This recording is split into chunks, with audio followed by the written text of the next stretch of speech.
Hello and welcome to a new episode of Pat's Chat. Second year, I'm very happy about that. I just kick it off after a short break, and I'm very, very honored to have a fantastic guest today for this first episode of this new year. Dato Sri Ganes, the founder and CEO of SG Education Group, a technology evangelist, very well known in Malaysia. Also, he's the vice chairman of the Malaysia IoT Association, and of course, a leading expert in TVET. He is truly driving talent development for the drone and the digital economy. Thank you so much for your time, Dr. Sri Ganes, joining me today. Pleasure is mine, Patrick. Yeah. Nice Okay, to have you here as well. thanks for your time. I know you have a lot to share, so let's go into the topics. Usually, I ask the people first, like, how would they describe yourself as a person? Maybe you can do that also, please. Right. I would begin with what the audience may or the readers probably interested in. I'm a strong advocate of TVET, right? I started off my journey in 1999, where I picked up something very important in my life that everyone need to have a skill set on their own, and they should be happy about it. They should keep developing that. They should bring themselves up to be a master craftsman or a master, I would say. Um, if you don't mind, I'll just share with you my journey, right? And this will articulate well why I'm in TVET and in technology today, Sure, right? yeah, Uh, absolutely. I mean, I okay, wanted to start basically with your school. If I'm not wrong here, you grew up in Seremban. yeah, It's a I bit grew up in south of Shimban, yeah, Kuala Lumpur. It's not the big city, but yeah, nearby at least. And then you moved over to UK, right? To do yeah. a bachelor in IT. So technology was obviously something you were very interested in from the very beginning. Yeah, I've started off the entire degree program here in Malaysia. To begin with, as you rightly mentioned that I'm from Seremban. Seremban is a very cultured city. All right, I would say that we are very close to KL, so we have the hustle and bustle in KL, but we have the family culture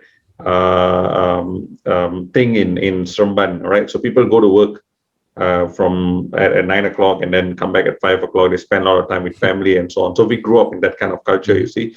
And there's probably during my time we have only about maybe 4 schools in Seremban, and all these very historic schools, like I'm from ACS, the Methodist Anglo-Chinese Methodist School, which is built in 1915 and so on. I'm very proud of my school, and many leaders were created from this school as well. Right. So the foundation of today, where I am here, is just because of my school, right? And not only that, the support from my teachers and so on. Right. This is actually brought us today to further bring us to what we love to do and so on. The value system was put in place in school. I believe that all schools should articulate that as well. Right. As I was telling you that I'm from Seremban,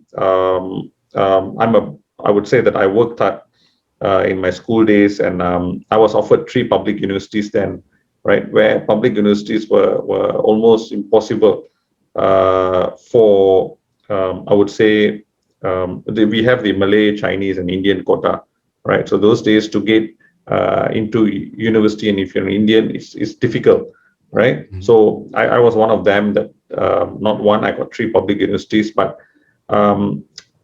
the thing in me that I want to be an entrepreneur has stopped me from going to any or to accept any of these university offers.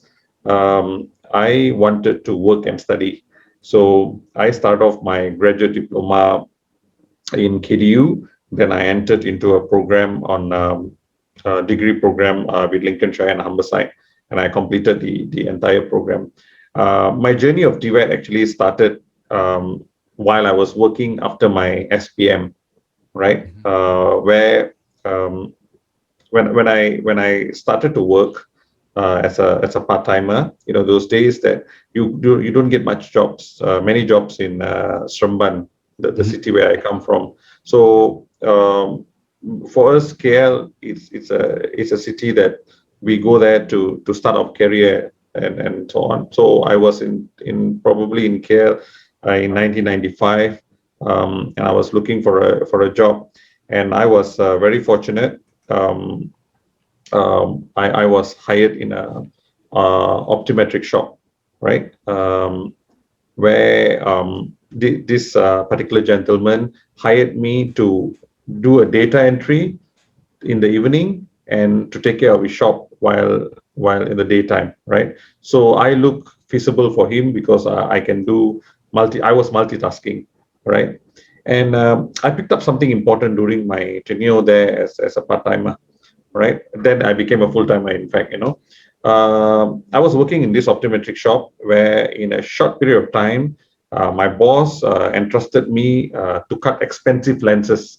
Those lenses comes from European and countries, and some of it from the US and so on. So it costs you hefty, to actually to cut those lenses and to fit into the glasses. Mhm. So they have this machine, which even that time it cost you about maybe 100,000 ringgit and so on. So my boss was kind enough to entrust me, to allow me to use that machine, but of course he guided me and so on. But I was surprised, as a young person then, how am I going to do this compared to my other support staffs who are probably they're fresh graduates from ophthalmology background and so on, right? So why an SPM school leaver should be entrusted to cut these machines? Then I realized that I was fast to learn those skills. And this is where I realized skill sets are very important, right? When he started to teach me the skills, right, I started to create masterpiece lenses, all right, to fit into many VIP customers of us, and I realized that the structured skill sets are something that everyone should acquire, let it be graduate or school leaver, or even a working adult. It brings out the meister in you, so you can be a craftsman or something like that. Yeah. So that actually triggered me to say that, to think that skill sets is something that everyone should have, regardless of your academic background and so on. Then I walked into the college, and during my college days, I realized that many of my friends were doing their exams, but not their projects well, Mhm. right? Yeah. Simply because the projects require skill sets. You see, you learn something very theoretical in the lecture room, right? They will teach you, say for instance, in computer science, they teach you the structured way of programming and so on. But Mhm. they don't teach you, or they don't gives you a hands-on A skill real on a real programming. project, right? Yeah. Yeah, project. Yeah. So you are actually bound to go and find the right tool to solve a problem, right? Mhm. So when you want to solve a program when it comes to IT, you need to acquire the skill sets to solve the problem as well, right? This is where I realized my domain. It was computing back then. Programming is something which is a difficult subject, one to excel, right? Because this is not something that you can just read a book and acquire the knowledge. You have to start doing, and you have to have the trial and error thing.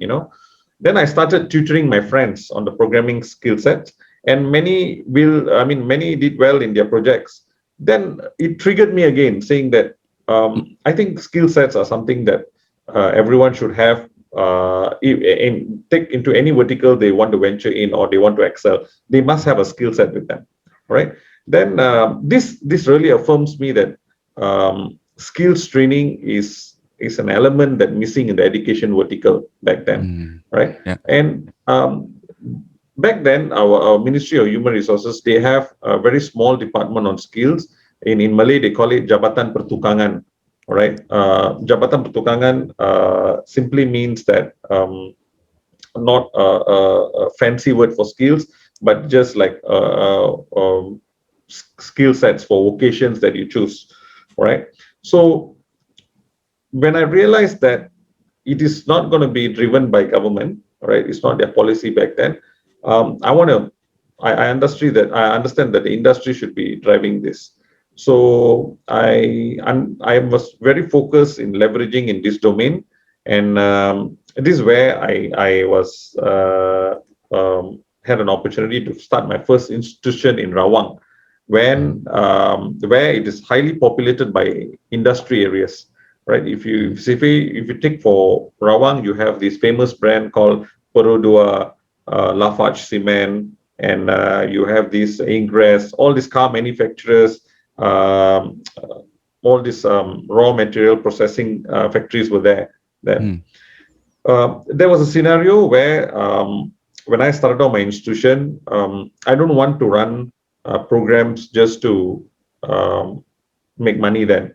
I want to make sure that I'm relevant in the industry sector. So there was a scenario where this car manufacturer, they were sending their staffs back to Taiwan to learn um, a simple CAD drawing for their car designs and for new materials, fabrication, and so on.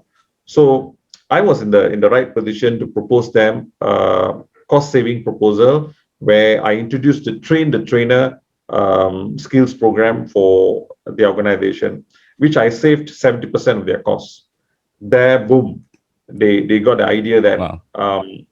skills by using a train the trainer framework, they can Hmm. save a lot of money. So I use the same proposal or the same idea towards many companies around the surrounding, and I was running a training organization like a factory then, right? So I do a fast um, churn out program for them, not into many academic oriented programs. I start doing skills program then.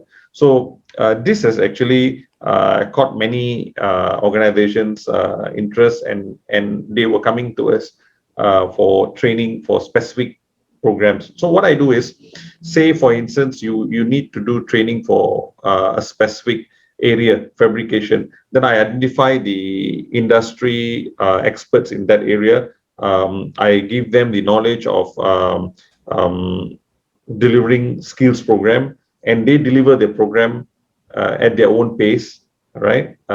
And we share the revenue then. So I was known for getting the right people for the skill sets for the industry, right? So it grew, and then I realized that Rawang is not the place where you can really expand if you want the numbers. So you need to be in the heart of the city.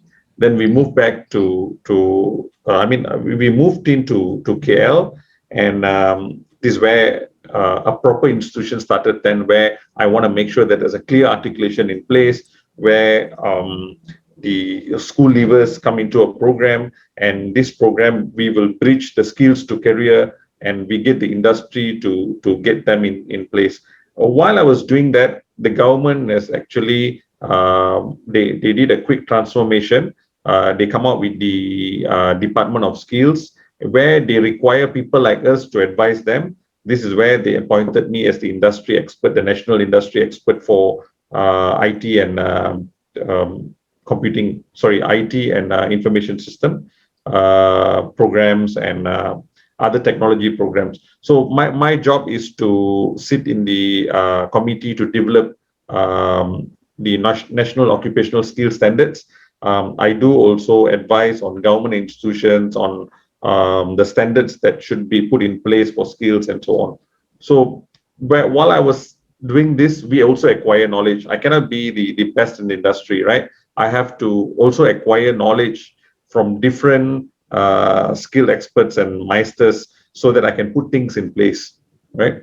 So while we're doing this, I realized that every segment in the industry require a proper articulation to skill sets, right? Hmm. This is where our government was going into technology based. Back then, in 2002 and 2003, if I'm not mistaken, 2004, we were going into the biotechnology hype, right? So the bioinformatics has become an important domain, but we were only technology consumers then, just like how IT was introduced massively in the 1990s in Malaysia. We were just consumers. We were not innovators. So Yeah. when we become consumers, for us to build our skill sets, we were depending on foreign labors, and especially India and so on. We have huge number of foreign expats in Malaysia was really into this IT thing and all that. But we didn't have the understudy thing, but we were depending on them, and we were the right position in Southeast Asia as well to churn out good technologies. But we didn't focus on our own citizens to upskill themselves in technology wise. Understand So that. I was a strong advocate then, where I want to put things in place. I want to make sure that we were also on par. So I make sure that I work on um, skill innovation, skill set mentoring, and so on, instead of just being a consumer. I'm a strong believer in this. I believe that any technology in place only will be relevant if we have the talent to drive it, right? Otherwise, we will be harboring the technology, but we will not maximize the potential of the technology for the nation. All right. See, the future will be made by creators, not consumers. So we want innovators, and that journey from then till now, I'm still speaking the same thing. I want to create more innovators rather than just adapting to one technology and stick to it. And once it's phased off, then we are not in place to recognize any more Yeah. technology in place, right? Okay. See, Well, yeah, can I just interrupt you for a second? I mean, yeah, the story is just awesome. I just let you speak. I didn't want to interrupt because it's yeah. really really highly interesting, and I now can really understand where your passion for like TVET and skills development is coming from.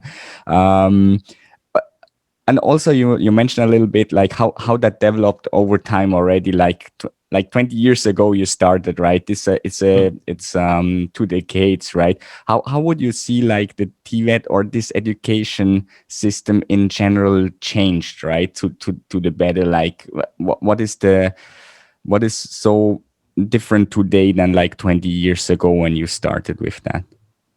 Okay, 20 years ago, there was no industry recognition, Hmm. right? Meaning, industry were hiring people with academic qualification. Skill set recognition were not there, right? People were going into skills, or those who are not academically inclined, right? So they were going into skills thinking that this is the alternative, or this is their like a safety net, right? But to tell you the truth, I think countries like Germany, Australia, and even in other part of the Europes, the skilled graduates play a very important role in the development of the country, right? So what I see now is that government has dynamically put things in place where they're trying to bridge between the academic and um, um, the skills program, and so on, learning by doing kind of thing, and they've structured it very well. Now we have the diploma in skills diploma. Now we have various certification body in place. Now we have the recognition from industries, and with the establishment of Malaysian Board of Technologies, they start recognizing people with proper skill sets, and the masters in specific verticals that should be recognized well. So I think there's a huge transformation took place, but that's because the industry have find it important. We cannot only depend on the government to make any changes. We ourselves need to Yeah. believe in something and put things in place. Yeah. That will be my simple answer for how the different is it from the last 20 years. Yeah. Interesting. Yeah. So you mean the better collaboration between academy, industry, also the government, of course, right? Yeah, but we were pushed towards it. Hmm. If you notice that every time there's an industry requirements were there, especially things example for Industry 4.0, they realized that the academic graduates cannot not necessarily only the academic graduates can drive the Industry 4.0, and how relevant are the academic graduates in driving the Industry 4.0. So we need the to complement with the skills graduate as well to drive the Industry 4.0. If you take into three layers, we have the entry level skills, we have the supervisory skills, and then we have the managerial skills. The academic graduates, they are looking at the first tip of the managerial and supervisory skills. But the entry level skills are also equally important for you to drive the nation towards Industry 4.0. So I think with the push, I think governments start realizing that I think TVET, Mhm. I would say now they have coined the word TVET in Malaysia, and everyone is talking about TVET right now. Yeah. It's the right thing for them to move forward to achieve what the to build the nation. Yeah. Interesting. Yeah. And that the government is interested and involved. I saw recently you had Prime Minister Tan Sri Muhyiddin visiting your company, SG Academy. How was that experience? I mean, you don't meet every day a prime minister, right? Yeah. Okay, we were strategically in place simply because this is not something new for us. We understand reskilling, upskilling is something which is very, very important to the industry. So I think the good work that we have been doing the last 20 years has gone to the years of the Prime Minister's department. I was told a day before that evening that a very important person will be coming to your organization. I Wow. was expecting the finance minister to come in just to Hmm. see how are we doing our reskilling programs. And that morning we got a news that the prime minister is Wow. coming. So we really understand the arrangements that we need to do.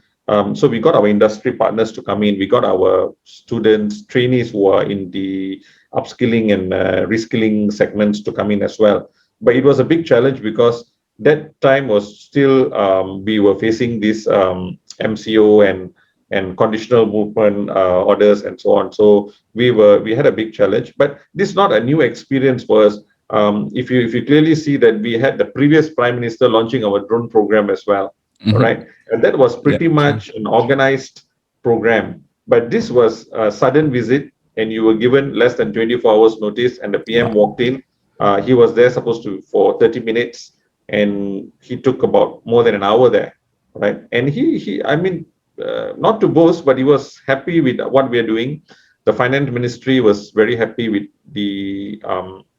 the bridge that we created between the skills and the career, and how are we changing these people or transforming these people to comply with the needs of the post-COVID or the pandemic situation and so on. They also see that how we were um, putting across our skill sets towards the industry, and how are we working together with the industry to gain employment for these retrenched workers and so on. So it is a blessing for us to be part of this thing, and we are now we are one of the frontliners as well. We are the nation builders, right, for the skill set for our people here. Yeah. Yeah, absolutely. Awesome. Yeah, great to see that. And you just mentioned it, the drones. That is like one specific area in technology where you focused a little bit more on. It's basically also how I came across your profile, and I think I met you once at the event. I think that was the Malaysian IoT Association event. Yes, It must be exactly. Yeah. 2 years ago now. So drones is something that you really started to focus on a couple of years back. Why was it the drones that was so interesting for you personally? All right. You see, this kind of initiatives are not new for me, but drone was quite interesting because it was quite challenging. You see, um, it's all started because I believe that any new technology comes into place, you need the talent to drive it. So drone were coming massively into Southeast Asia because you see, China was manufacturing drones. All right, India was vastly using the applications in terms of mapping and surveying and so on. So my exposure when I travel across the Europe or maybe the Southeast Asian countries and all that, I realized that a lot of things are happening there, and I know that this wave will come to Malaysia as well. But I realized one thing: those things can happen there massively and so robust and dynamically simply because they have the talent to drive it. They were the innovators. They are not the consumers. So I don't want to do the same mistake here. When the drone come into the picture, we don't want to be a product user, but we want someone to innovate to develop that. Why? Because I understand the drone segment, right? If you look into the drone segment, if you take into 100%, 20% is about flying. The rest of Mhm. the 80% is about data processing. right? And I know that we have good people here, right, to leverage on these skills. So I want to push into drone talent development, and I was very focused. Right, 3 years ago, we sat with industries which were already into drone. We start developing our programs.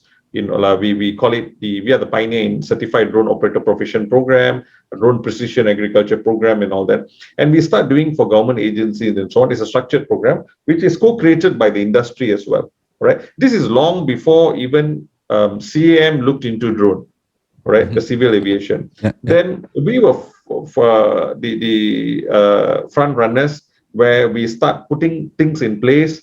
When a new technology associated with drone comes into place, what we do is we start building the skill sets with the help of the industry personnel out there, and we work closely with them simply because they have the first hand knowledge and they know what is required in industry. We cannot be working in silo, coming out with a syllabus where which the industry don't recognize it. You see, this is where we started building the drone level 2 and level 3 proficiency. The Department of Skill recognized that we are the first one to obtain the level 2 and level 3 skill certification program in Hmm. Malaysia, and we were recognized by the Malaysian Book of Records. But we don't want to be only in Malaysia. I just got Institute of Drone Technology Australia to come in. I got the MIT from India to come in. Hmm. So this Awesome. Yeah. good network that we have, we started to churn out the micro credentialing in drones. That means you may be in a sector in agriculture sector and you want to upgrade yourself into the drone competency. So with your knowledge of agriculture and the drone competency, you carry a competitive edge compared to the people in your business. All Hmm. right. So we start driving that. Then we realized that employment is going to be an issue because this is a very steep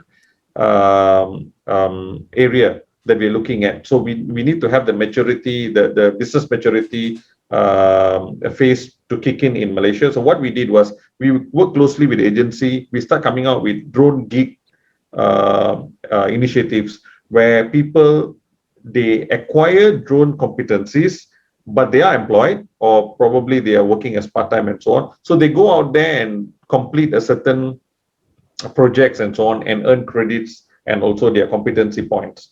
So these are the areas that we're working on. And right now, I think CAM has come out with the regulation of a drone piloting school. And we Hmm. are forefronting this today. And I like to put on record, I'm actually meeting the transport minister at 4 o'clock today, right, to actually to showcase what we're actually doing and so on. So this has gone highlight into many other ministries. And one of the flagship project that we're doing right now is with the Iskandar, Hmm. the drone zone in Iskandar with IIB, Iskandar Ventures, and Medini, which is a strategic place in Iskandar in Johor, where we were given a flying site. We have acquired, we actually leasing an area where we're going to call this a drone pilot drone project office where any drone players in Malaysia, also abroad, they can come in to test their drones. We are providing the ecosystem, and we put in this term called the drone economy in Malaysia, right? So we want to Wow. be end to end creating the Okay. drone talents. I work very closely with a lot of drone players in the industry, right? So we don't compete with each other, but we complement each other. Yeah. Yeah, that's awesome. The ecosystem idea, I think, brings everyone forward in the end. You mentioned also, I think that was quite important. I would like to talk more about the drones and the pilots, the jobs, but something more important, you mentioned before that you have involvements in Afghanistan and Sri Lanka also. Yeah. Let us know a little bit more about this and why these two countries. What is your connections? All right. If you notice that when it comes to skills, right, it's quite challenging to put in skills into a developed country, all right, because they already think they have things in place and all that. They don't need much. It's not exciting to go to a country which they already have all the necessary skill sets to be filled in and all right. So you don't play a big role. So I was more excited to work as humanitarian in countries that which require my expertise. So this partner of mine from the US, he wants to develop. He's from Afghanistan and he has migrated to the US, and he wants to build the skill sets of these people in Afghanistan. where they were involved in war for decades. You see, Mhm. so there were no proper structured skills program in place.